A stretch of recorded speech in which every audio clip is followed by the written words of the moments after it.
Hello बच्चों। उपसह संयोजक यौगिक लेसन के अंदर पिछले एपिसोड में हमने वीबीटी पढ़ी थी, संयोजकता बंध सिद्धांत पढ़ा था। उन संयोजकता बंध सिद्धांत में कुछ कमियां रही थी, उन्हीं कमियों को दूर करने के लिए अगला सिद्धांत आया जिसका नाम है क्रिस्टल क्षेत्र सिद्धांत, या इसको इंग्लिश में कहते हैं crystal field theory, CFT। Episode number 17 शुरू कर रहे हैं आज की क्लास। अगर इस क्लास के या रेगुलर क्लास के नोट्स चाहिए तो वीडियो के नीचे कमेंट करोगे तो आपको एक व्हाट्सएप ग्रुप में जोड़ दिया जाएगा जहां पर डेली की क्लास की पीडीएफ आपको अवेलेबल हो जाएगी। ठीक है बच्चों, और शुरू कर रहे हैं अपने 17वां एपिसोड क्रिस्टल क्षेत्र सिद्धांत। पहले हम कुछ थ्योरेटिकल बातें कर लेते हैं।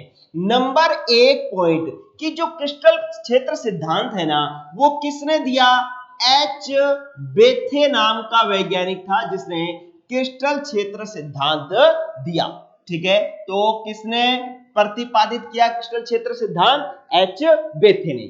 चलिए दूसरी बात हम बात जो करते हैं जो कि वेरी इंपॉर्टेंट है। देखो, इससे पहले हमने जो संयोजकता बंध सिद्धांत पढ़ा था, वीबीटी जो पढ़ी थी, वीबीटी कहती है कि केंद्रीय धातु परमाणु और लिगेंड के बीच में जो बंध होता है ना, वो सहसंयोजक बंध होता है, कोवलेंट बॉन्ड होता है। लेकिन सीएफटी कहती है कि केंद्रीय धातु परमाणु व लिगेंड के बीच में, केंद्रीय धातु परमाणु व लिगेंड के मध्य ये सिद्धांत कहता है कि कौन सा बंध होता है बच्चों? आयनिक बंध होता है। ठीक है, तो ये क्या कह रहा है? ये कहता है कि जो सेंट्रल मेटल एटम है ना, इसको तो ये मानता है धनायन। क्या मानता है? धनायन। और जो लिगेंड है, उस लिगेंड को ये सिद्धांत क्या मानता है? ऋणायन, नेगेटिव चार्ज, पॉइंट चार्ज मानता है। और कहता है कि इन दोनों के बीच में जो बंध होगा वो कौन सा बंध होगा? आयनिक बंध होगा।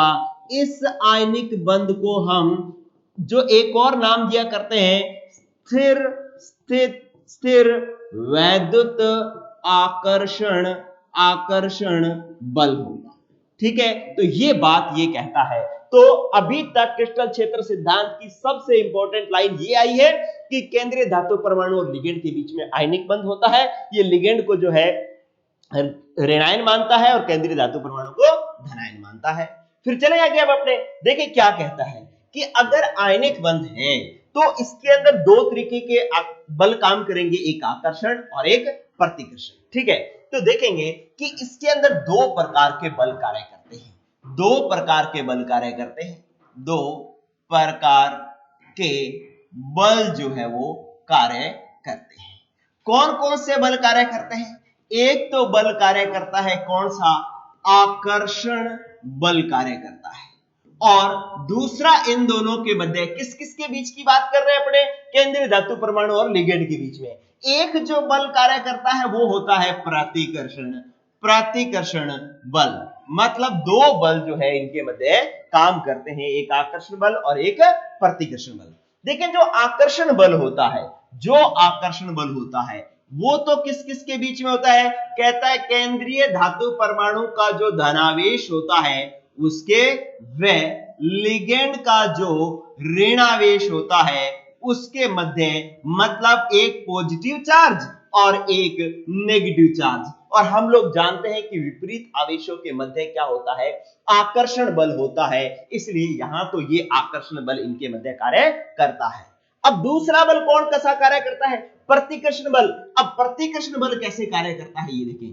प्रतिकर्षण बल कैसे कार्य करता है, किन किन के मध्य कार्य करता है? कहता है कि केंद्रीय धातु परमाणु और लिगेंड, केंद्रीय धातु परमाणु और लिगेंड, इनके बीच में प्रतिकर्षण बल भी कार्य करता है। वो प्रतिकर्षण बल कार्य क्यों करता है? क्योंकि आप देखें कि केंद्रीय धातु परमाणु के बीच के पास क्या होगा? केंद्रीय धातु परमाणु जो होगा, सेंट्रल मेटल एटम जो होगा, उसके पास क्या होंगे? उसके पास पहले से उसके पास कुछ ना कुछ इलेक्ट्रॉन पड़े होंगे। क्या पड़े होंगे?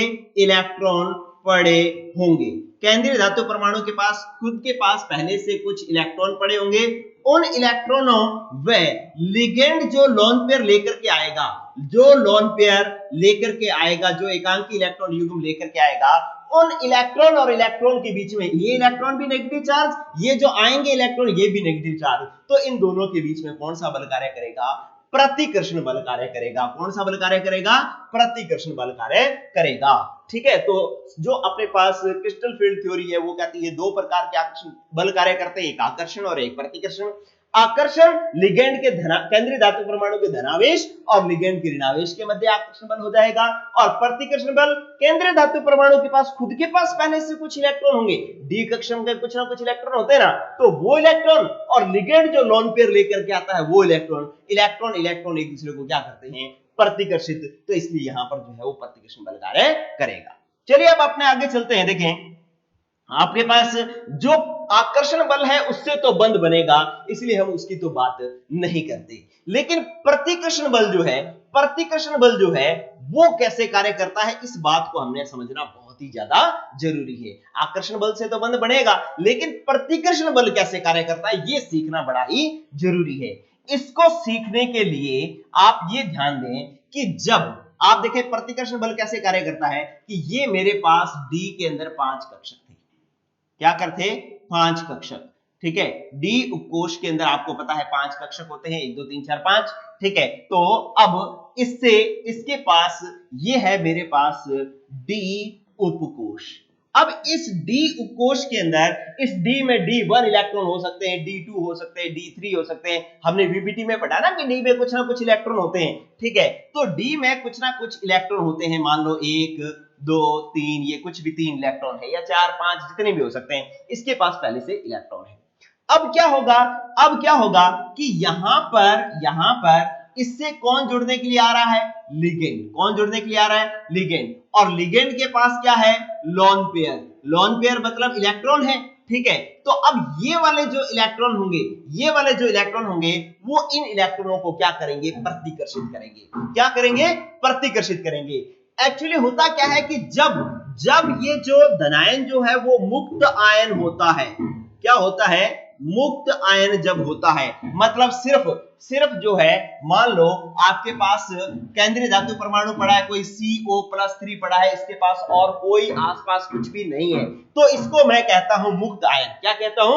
मुक्त आयन। ये जब मुक्त आयन होता है तो ये जो डी कक्षक होते हैं, पांचों के पांचों डी कक्षक समान ऊर्जा के होते हैं, इन्हें हम समभ्रंश कक्षक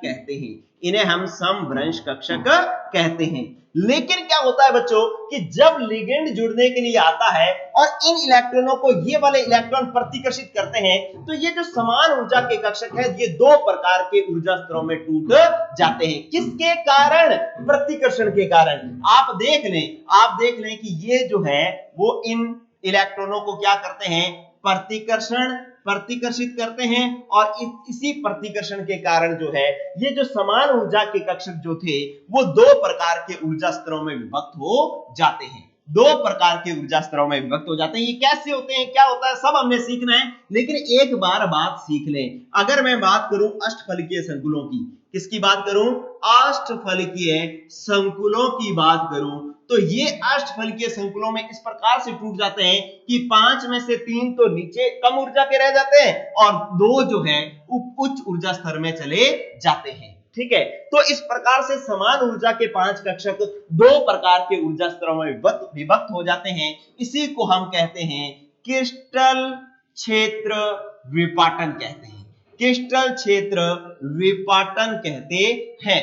ठीक है, और इसीलिए इस सिद्धांत का नाम क्रिस्टल क्षेत्र विपाटन सिद्धांत दिया गया है।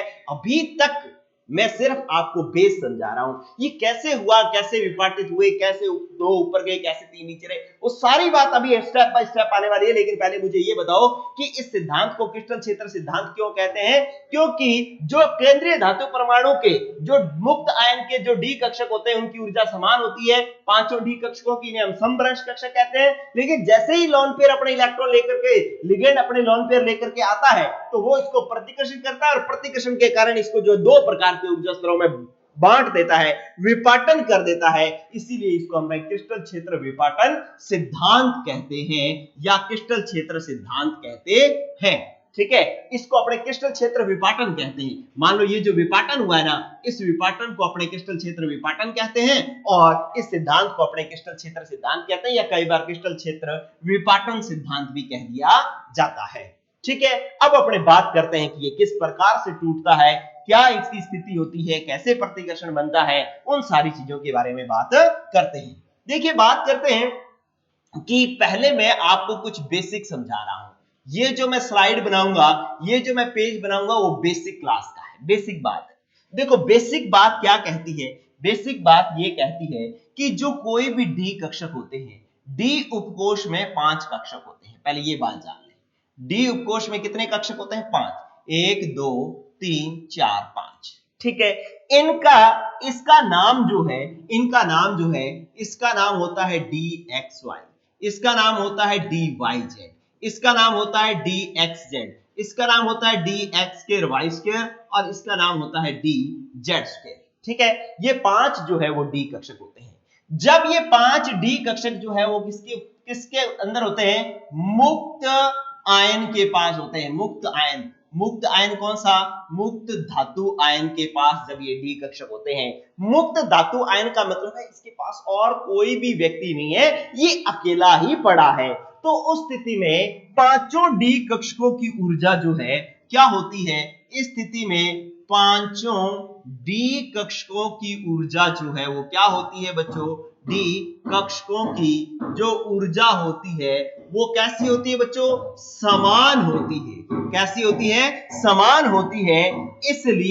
इसलिए इन्हें हम समभ्रंश कक्षक कहते हैं। क्या कहते हैं? समभ्रंश कक्षक कहते हैं। ठीक है, और इंग्लिश में बोले तो इनको अपने डीजनरेट ऑर्बिटल कहते हैं।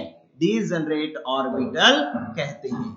ठीक है, तो डीजनरेट ऑर्बिटल कह दिया। अब होगा क्या? ये डीजनरेट ऑर्बिटल है, और इनकी स्थिति कैसी होती है?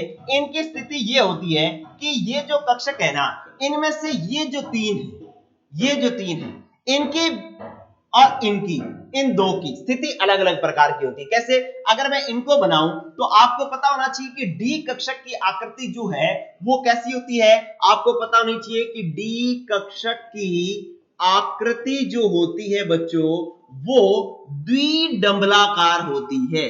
द्विडंबलाकार होती है, मतलब इसके अंदर 2 डंबल बनते हैं। अब वो 2 डंबल कैसे बनते हैं वो गौर करो आप। कैसे बनते हैं वो गौर करो आप। जैसे मैं पहले इन 3 कक्षकों को बनाता हूं। ये देखो, ये और ये, ऐसे आप 3 बना लो बस, कहीं कोई दिक्कत नहीं है। ये 3 बना लिया आपने, कहीं कोई दिक्कत नहीं है। इसको थोड़ा सा इधर बनाओ ताकि दोनों बातें हो जाएं, दोनों बातें हो जाए। देखिए क्या है, यहां पर आपने ये इस तरीके से और इस तरीके से। ठीक है, अब ये जो है ना, ये मैंने क्या बनाया? ये 3 प्लस नहीं बनाए, ये 3 मैंने अलग अलग अक्षों को रिप्रेजेंट किया है। अक्ष है ये मेरे पास। कौन कौन से अक्ष हैं? इसको मैं कह रहा हूं एक्स अक्ष, और इसको मैं कह रहा हूं वाई अक्ष। ठीक है, इसको मैं कह रहा हूं वाई अक्ष, और इसको मैं कह रहा हूं जेड अक्ष। इसको मैं एक्स अक्ष कह रहा हूं, इसको मैं जेड अक्ष कह रहा हूं। ठीक है, तो ये 3 प्रकार के अक्ष हैं। क्या है? अक्ष, एक्सिस है। क्लियर? तो जो आपके पास d x y, y z और एक्स जेड कक्षक होते हैं ना, इसके अंदर क्या होता है कि दो जो द्विडंबल जो बनता है, द्विडंबल ऐसे बनता है ना, ऐसे करके बनता है। एक डंबल ऐसे और एक डंबल ऐसे, द्विडंबल ऐसे बनता है। जो डी एक्स वाई कक्षक है ना, उसके अंदर ये द्विडंबल ऐसे बनेंगे कि इन द्विडंबल की जो 2 पालियां होंगी वो अक्षों के बीच में स्थित होंगी। जैसे इधर गौर करो, ये एक्स और वाई अक्ष, तो इसके अंदर एक डंबल तो ऐसे बनेगा कि इनकी पालियां जो है वो इन एक्स और वाई अक्ष के बीच में होगी। इसी प्रकार से दूसरा डंबल ऐसे बनेगा कि उसकी पालियां एक्स और वाई अक्ष के मध्य उपस्थित होगी। ठीक है, इसी प्रकार से अगर मेरे को डी वाई जेड कक्षक बनाना है तो उसकी जो 2 पालियां होंगी वो क्या करेंगी? वो इन दोनों अक्षों के बीच में स्थित होंगी।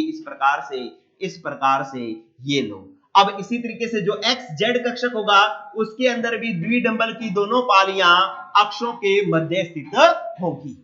ठीक है, तो अगर आपने इन चीजों को गौर से देखा तो इन तीनों के अंदर द्विडंबल की पालियां, द्विडंबल या कक्षकों की पालियां, इनको पालियां कहते हैं। ठीक है, ये जो लोब्स है, ठीक है, पालियां अक्षों के मध्य स्थित होती है। अक्षों के मध्य स्थित होती है, ठीक है, और इन तीन कक्षकों को, जिनके कक्षकों की पालियां अक्षों के मध्य स्थित होती हैं, इन्हें हम क्या कहते हैं? इन्हें हम T2G कक्षक कहते हैं। कौन से कक्षक कहते हैं इनको? हम इन तीनों को क्या कहते हैं? T2G कक्षक कहते हैं। क्लियर? अब अपने बात करते हैं दूसरी।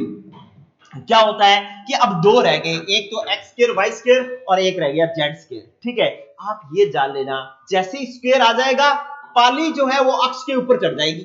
पाली जो है वो अक्ष के ऊपर चढ़ जाएगी। क्या मतलब? इधर देखो, अब फिर मेरे पास एक्स अक्ष, और इसको मैं थोड़ा सा ऐसे बना लेता हूं। देखो, ये मेरे पास एक्स अक्ष और ये मेरे पास वाई अक्ष। इसी प्रकार से ये मेरे पास एक्स अक्ष और ये मेरे पास जेड अक्ष मैं बना लेता हूं। देखो, इसको तो मैं क्या कह रहा हूं? एक्स अक्ष, इसको मैं कह रहा हूं वाई अक्ष। ठीक है, और इसको मैं कह रहा हूं एक्स अक्ष और इसको मैं कह रहा हूं जेड। लेकिन इसके अंदर तीसरा भी आप अक्ष बना लो, चाहे यू बना लो, और इसको कह दो वाई अक्ष। ठीक है, अब क्या होगा कि अगर आपको कहा जा रहा है क्या कि भाई यहां पर जो डंबल है वो इस प्रकार से बन रहा है, किस प्रकार से कि उसकी जो द्विडंबल की जो पाली है वो अक्ष के ऊपर उपस्थित है, अक्ष के ऊपर उपस्थित है, और ये वाली पाली जो द्विडंबल की दूसरी जो पाली है वो भी अक्ष के ऊपर उपस्थित है। तो इसको हम नाम दे देते हैं, कौन से वाला कक्षक? D x square Y square कक्षक कह देते हैं। ये जो था, इनका नाम नहीं लिखा आप लोगों ने, नाम लिख देते हैं इनके सारों का, ताकि जो है वो ध्यान में रहे। ये है हमारे पास डी एक्स वाई, ये है हमारे पास डी वाई जेड, और ये है हमारे पास डी एक्स जेड। ठीक है, अब ये क्या हो गया? D x square Y square, इसके अंदर जो अक्षों की जो पालियां हैं वो जो है, कक्षकों की जो पालियां है वो अक्षों के ऊपर स्थित है, इसलिए d x square Y square कक्षक हो गया। ठीक है, अब इसकी बात अपने करते हैं। इसके अंदर जेड स्क्वायर है, तो ये वाला जेड अक्ष जो पाली बनेगी वो जेड अक्ष के ऊपर बनेगी, इस तरीके से, ये लो। ठीक है, और इसके अंदर एक जो है इसके साथ ऐसे आपको राउंड बनाना पड़ेगा। ये जेड स्क्वायर कक्षक की आकृति होती है, और ये मेरे पास बन गया डी जेड स्क्वायर कक्षक। कौन सा बन गया? डी जेड स्क्वायर कक्षक बन गया। ये सारा 11th का मैं बेसिक करवा रहा हूं, हालांकि इसमें इसकी कोई जरूरत नहीं है। अगर आपको आता होता तो मैं सीधा ही करवा देता, लेकिन क्या है कि आपने 11th कितनी अच्छे से करी है ये आप लोग जानते हैं, इसलिए मैं सोचता हूं कि थोड़ा बहुत डिटेल से करवा दें। चलिए, अब आपने क्या देखा? अब आपने देखा कि ये जो दोनों कक्षक हैं, ये इनकी जो पालियां हैं वो अक्षों के ऊपर स्थित हैं, और ऐसे कक्षकों को अपने क्या कहते हैं बच्चों? ऐसे कक्षकों को अपने ईजी कक्षक कहते हैं। ठीक है, तो अब इस बेसिक के अंदर जो है आपको दो बातें पता लगी कि यार डी के जो 5 कक्षक होते हैं ना, वो दो प्रकार के होते हैं, उनको दो भागों में बांटा जा सकता है। एक तो वो कक्षक जिनकी पालियां अक्षों के मध्य स्थित हो, और दो वो कक्षक जिनकी पालियां अक्षों के ऊपर स्थित हो। देखो, ये एक्स अक्ष, उसके ऊपर पाली मैंने बनाई है, बीच में नहीं बनाई। ठीक है, यहां पर भी क्या किया है? इसके ऊपर पाली बनाई है, बीच में नहीं बनाई। तो जो d x square Y square z square d z square कक्षक जो है उनको हम ईजी कक्षक कहते हैं, और d x y y z और एक्स जेड इनको हम T2G कक्षक कहते हैं। ठीक है बच्चों, तो इतनी तो बात अभी अपनी बेसिक की हुई। अब अपने वापस आ जाते हैं CFT पर। CFT में क्या होता है? CFT में दो प्रकार के संकुल बनते हैं, एक अष्टफलकीय संकुल बनते हैं, एक चतुष्फलकीय संकुल बनते हैं। तो आज अपने सीखेंगे अष्टफलकीय संकुलों में डी कक्षकों का विपाटन किस प्रकार से होता है, ये हम आज की क्लास में सीखने वाले हैं। ठीक है, तो शुरू करते हैं बात क्या कि हेडिंग है अपने पास अष्टफलकीय संकुलों में विपाटन। अष्टफलकीय संकुलों में विपाटन। अष्टफलकीय संकुलों में विपाटन जो है वो किस प्रकार से होता है, ये हम सीखने वाले हैं आज की क्लास में। ठीक है, देखो अष्टफलकीय संकुल बनता कैसे है। मैंने जब आपको समवायता करवाई थी तो अष्टफलकीय संकुल बनाने सिखाए थे। कैसे बनाए थे? देखो कैसे बनाए थे, आप यूं बनाते थे। ये बहुत ही शानदार बात है, अगर ये बात समझ में आ गई तो मतलब बात कंप्लीट हो गई। फिर आपको ये सिद्धांत समझने से कोई नहीं रोक सकता। बस आपको अष्टफलकीय ज्यामिति बनाने से मैंने सिखाई थी, उसके अंदर कैसे मैं बनाता था अष्टफलकीय ज्यामिति, ऐसे बनाता था कि बीचों बीच में बनाता था केंद्रीय धातु परमाणु। ठीक है। और इसके साथ जो है, इसके साथ मैं जोड़ता था लिगेंड। लिगेंड कैसे जोड़ता था? इस तरीके से 4 लिगेंड तो मैं यूं जोड़ता था ऐसे, ठीक है। और दो जो है लिगेंड, एक अक्ष के ऊपर और एक मतलब तल के ऊपर, एक तल के नीचे। इस प्रकार से जो है 8 फलक जो है हम इस प्रकार से इनसे हम इनको हम जोड़ते थे, ठीक है। अब क्या करना है बच्चों? अब क्या करना है, इधर देखें। अब देखें क्या हुआ कि अगर मैं बात करूं तो ये जो एक तल है और ये जो तल है, ये दोनों एक दूसरे को 90 डिग्री पर काट रहे हैं। कितने डिग्री पर काट रहे हैं? 90 डिग्री पर। ये बिल्कुल ऐसे ही है कि जैसे मान लो ये मेरे पास रजिस्टर है, ठीक है। तो इसको अगर मैं ऐसे करूं और ऐसे करूं, अगर ये वर्ग है, अगर ये वर्ग है, तो ये जो दोनों तल एक दूसरे को काटेंगे वो 90 डिग्री पर काटेंगे, और इसके ऊपर जो बंद होगा वो भी 90 डिग्री पर होगा। तो जो ये बंद है ना, ये वाला बंद, ये वाला बंद, ये वाला बंद, इनको मैं अक्ष मान सकता हूं। क्या मान सकता हूं? अक्ष। क्योंकि अक्ष ही होते हैं जो एक दूसरे को 90 डिग्री पर काटते हैं। ये एक्स अक्ष, ये वाई अक्ष, ये एक दूसरे को 90 डिग्री पर काट रहे हैं। इसका मतलब ये क्या है? ये क्या है? ये अक्ष है। ये क्या है? अक्ष है। तो मैं इसको ऐसे मान लेता हूं, इधर देखो, मैं इसको आगे बढ़ा करके, इसको मैंने आगे बढ़ाया, ये लो, और इसको मैंने मान लिया, ये मेरे पास मान लिया मैंने इसको एक्स अक्ष मान लिया मैंने इसको, ठीक है। और इसको मैंने आगे बढ़ाया और इसको मैंने मान लिया y अक्ष मान लिया। इसको मैंने क्या मान लिया? y अक्ष मान लिया, ठीक है। और इसको भी मैंने आगे बढ़ाया तो ये मेरे पास हो गया बच्चों क्या? ये मेरे पास हो गया क्या? इसको मैंने z अक्ष मान लिया। इसको मैंने क्या मान लिया?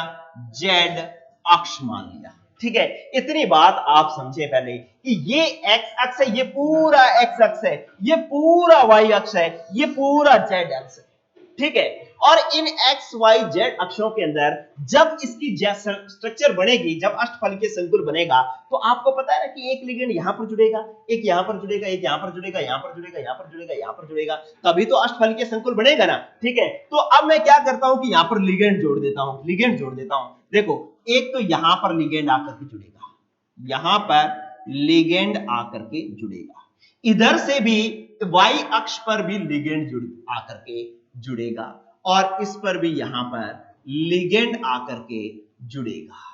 देखो भाई, हर अक्ष से आकर के लिगेंड जुड़ रहा है। तो अब आप एक बात, इस स्ट्रक्चर से एक बात सीख रहे हैं। क्या सीखे? आप सीखे कि अष्टफलकीय संकुलों में जो लिगेंड जुड़ने के लिए आते हैं, लिगेंड अक्षों के ऊपर से जुड़ने के लिए आते हैं, अक्षों के ऊपर से जुड़ने के लिए आते हैं, जुड़ने के लिए आते हैं। मतलब जो लिगेंड जुड़ने के लिए आ रहे हैं वो वहीं से आ रहे हैं जहां पर अक्ष है, एक्स अक्ष है तो वहीं से लिगेंड जुड़ने के लिए आ रहा है, वहीं से आ रहा है, वहीं से आ रहा है। ये अक्षों के बीच में, अगर मान लो लिगेंड यहां पर जुड़ने के लिए आ रहा होता तो हम कहते हैं अक्षों के बीच में से आ रहा है, लेकिन यही अक्षर, यही लिगेंड आ रहा है, तो इसका मतलब मैं कह रहा हूं कि अक्षों के ऊपर से लिगेंड जुड़ने के लिए आ रहा है, ठीक है। तब क्या होगा? अरे बात समझो, अगर मैं ऐसे चलूं, मैं ऐसे चलूं और मेरे सामने आने वालों को मैं धक्का दूं, ठीक है, तो मैं क्या करूंगा? जो मेरे सामने आएगा उसको मैं धक्का जोर से दूंगा, और जो साइड में रह जाएंगे, जो साइड में रह जाएंगे, उनको मैं धक्का कम दूंगा, उन पर प्रतिकर्षण कम लगाऊंगा, ठीक है। तो अब ये लिगेंड जो आ रहा है ना, वो धक्का देता आ रहा है डी कक्षकों को। किसको? डी कक्षकों को। अब जो डी कक्षक कहां पड़े हैं?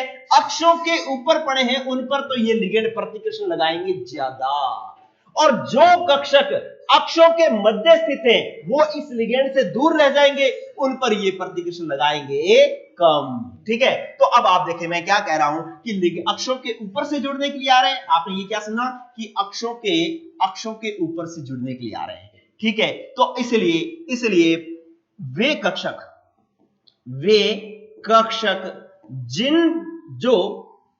कक्षक जो अक्षों के ऊपर स्थित हैं, अक्षों के ऊपर स्थित हैं।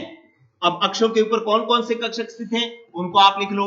एक तो है आपके पास dx² y², और एक है dz², जिनको हम कॉमनली क्या कह देते हैं? EG कक्षक कह देते हैं, ठीक है। तो स्थित है उन पर, ठीक है, क्या है कि जो वे कक्षक जो अक्षों के ऊपर स्थित है उन पर प्रतिकर्षण अधिक लगता है, उन पर प्रतिकर्षण क्या है? प्रतिकर्षण अधिक लगता है, ठीक है, अधिक लगता है। इसलिए वे वे उच्च ऊर्जा स्तर में चले जाते हैं, उच्च ऊर्जा स्तर में चले जाते हैं, उच्च ऊर्जा स्तर में चले जाते हैं। कौन से कक्षक उच्च ऊर्जा स्तर में जाएंगे?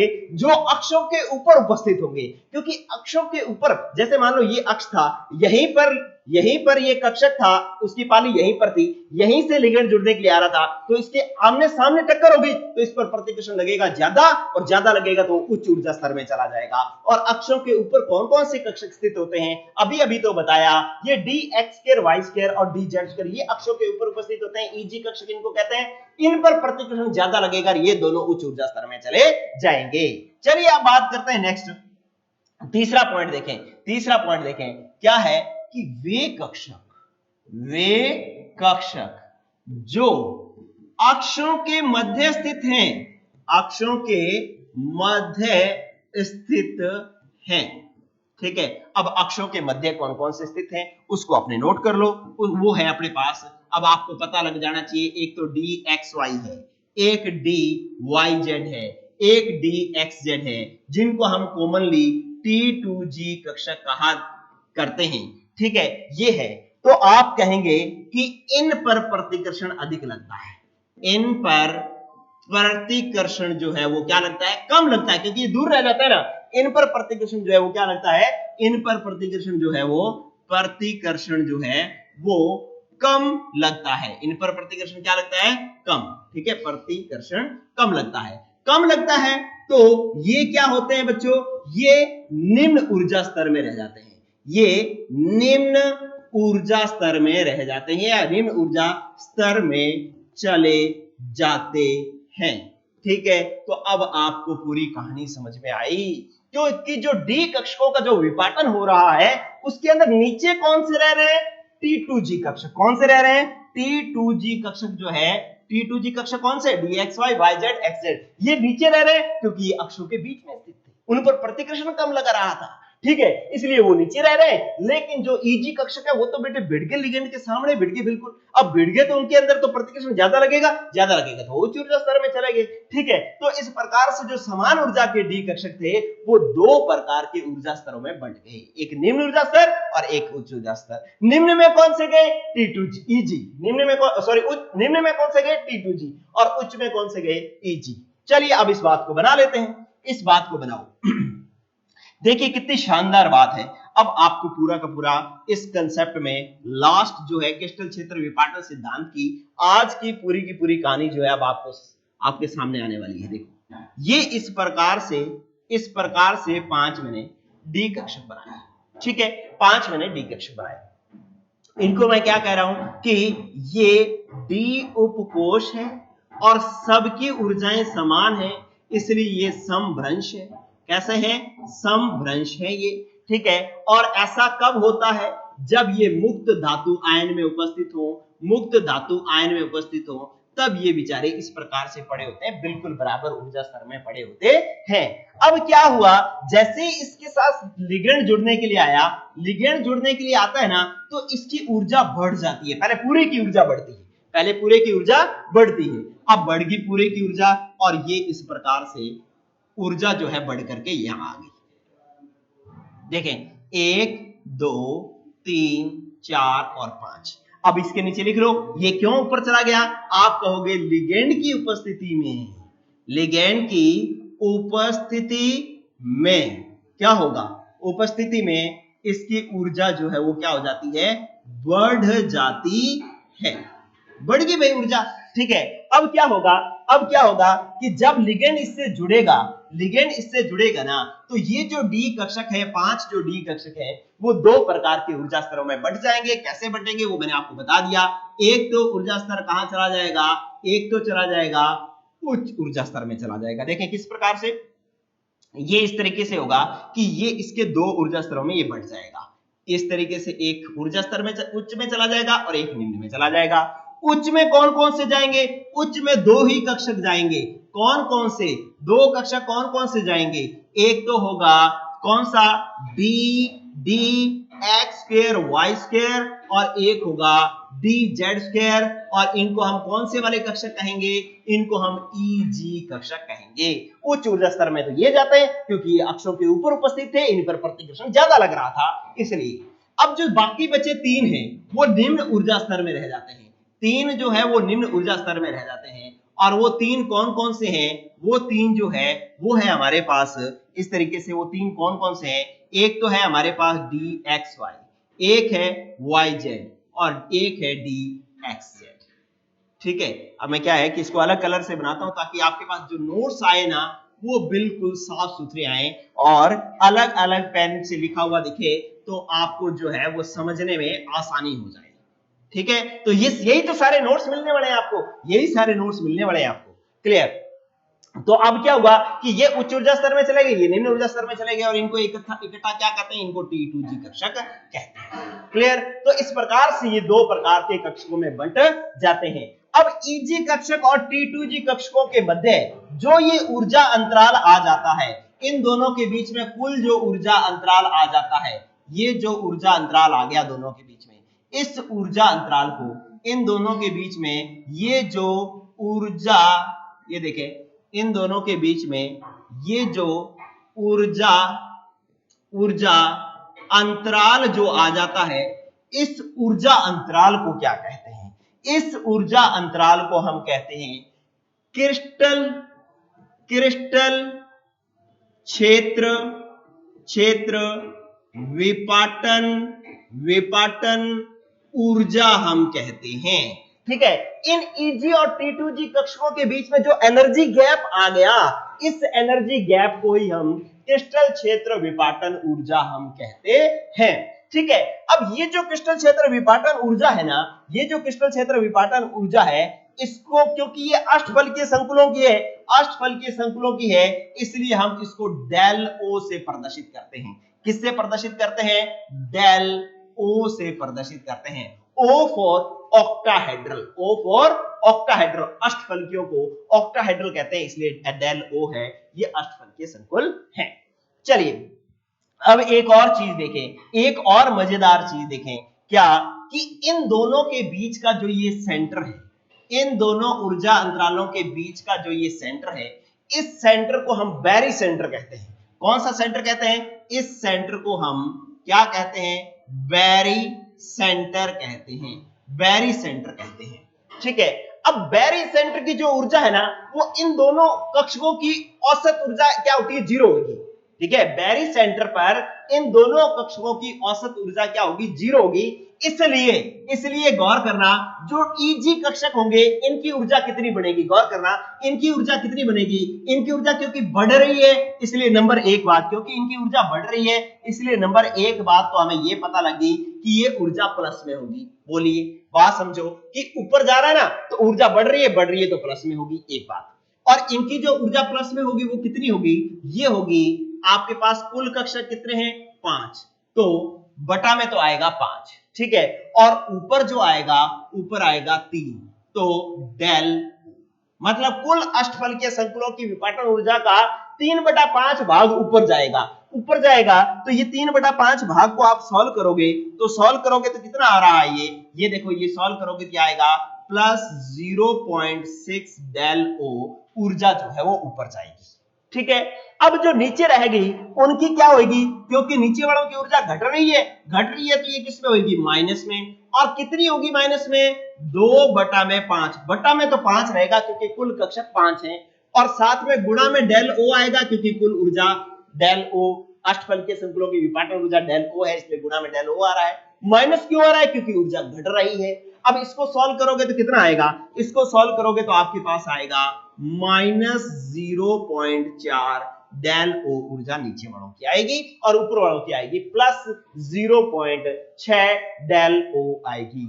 अब ये मान मैंने किस आधार पर लिखे? ये मान मैंने इस आधार पर लिखे हैं, इधर देखना कि मैंने कहा कि बैरी सेंटर पर कुल ऊर्जा जो है वो कितनी होनी चाहिए? 0 होनी चाहिए। 0 होनी चाहिए मतलब इन दोनों का योग जो है वो 0 आना चाहिए। कैसे 0 आएगा? देखो, एक कक्षक की ऊर्जा, अगर मैं बात करूं Eg कक्षकों की, Eg कक्षकों में एक कक्षक की ऊर्जा है मेरे पास कितनी? मेरे पास है 0.6, प्लस में है 0.6 है। ठीक है, डेल O है। अब ये कक्षक कितने हैं, ऊपर जाने वाले कितने कक्षक हैं, 2 हैं, तो ये कितना आ जाएगा, गुणा करोगे आप 2 से तो ऊपर जाने वाली ऊर्जा जो है प्लस 6 दूनी 12, तो प्लस 1.2 जो है इसकी ऊर्जा आएगी ऊपर वाली, ठीक है, डेल ओ ऊपर वाली A प्लस 1.2 डेल ओ आ गई। और जो T2G कक्षक है इनकी ऊर्जा कितनी आएगी, इनकी ऊर्जा एक की मैंने कितनी निकाली, एक की मैंने निकाली -0.4 डेल ओ निकाली, एक की मैंने -0.4 डेल ओ निकाली। कक्षक कितने हैं, 3, तो मैंने गुणा कितने से करूंगा, 3 से करूंगा, तो ये आ जाएगा माइनस का माइनस और 4 को 3 से गुणा करेंगे तो 12 डेल ओ। और अब आप देख लो कि ईजी कक्षकों की बैरी सेंटर पर ऊर्जा कितनी आ रही है, इन दोनों का जोड़ करो, प्लस 1.2 वोल्ट डेल ओ और माइनस 1.2 डेल ओ, दोनों का नेट निकालोगे तो क्या आएगा, 0 आएगा, ठीक है। तो इसीलिए ये जो मान रखे गए थे, ये जो मान रखे गए थे वो मर्जी से नहीं रखे गए थे, वो इस प्रकार से रखे गए थे कि बैरी सेंटर पर ऊर्जा जो है वो कितनी आ जाए, अपने आप 0 आ जाए, ठीक है। और इन दोनों के बीच की जो विपाटन ऊर्जा है उसको अपने क्रिस्टल क्षेत्र विपाटन ऊर्जा, या इसको एक और, इसको इन शॉर्ट जो है वो ऐसे कहा जाता है, इसको कहा जाता है क्रिस्टल फील्ड स्प्लिटिंग एनर्जी। क्या कहा जाता है, क्रिस्टल फील्ड स्प्लिटिंग एनर्जी कहा जाता है, ठीक है। इसको अपने कहते हैं crystal field splitting energy, clear.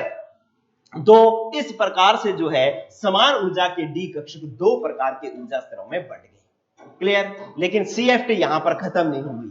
कैसे खत्म नहीं हुई, एक तो ये बात आएगी कि ये विपाटन कब ज्यादा होगा कब कम होगा, ये बात हमने सीखनी है।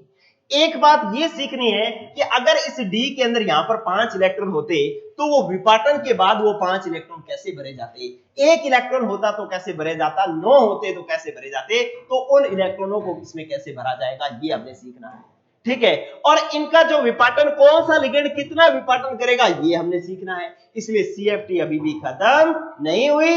अगर आपको पूरी सीखनी है तो मेरे साथ जुड़े रहो। जो चैनल बिना सब्सक्राइब किए देख रहा है वो चैनल सब्सक्राइब भी कर लो, ताकि ये चीजें आपको रेगुलर कंस्टेंट जो है रेगुलर तरीके से मिलती रहे। कल मैं आपको स्पेक्ट्रोकेमिकल सीरीज करवाऊंगा, फिर मैं इनमें इलेक्ट्रॉन भरना सिखाऊंगा, फिर मैं इसके अंदर इसके चुंबकीय गुण, जो हमने पहले वाले जो जितने डाउट थे ना सीबीटी के अंदर, सारे के सारे अपने आप क्लियर हो जाएंगे, सारे के सारे अपने आप क्लियर हो जाएंगे, ठीक है बच्चों। तो आज के लिए इतना ही, लेकिन सीएफटी अभी भी खत्म नहीं हुई है। अगले एपिसोड में इसके आगे और अपने कंटिन्यू रखेंगे। आज के लिए इतना ही, पढ़ते रहें। Good luck, good bye.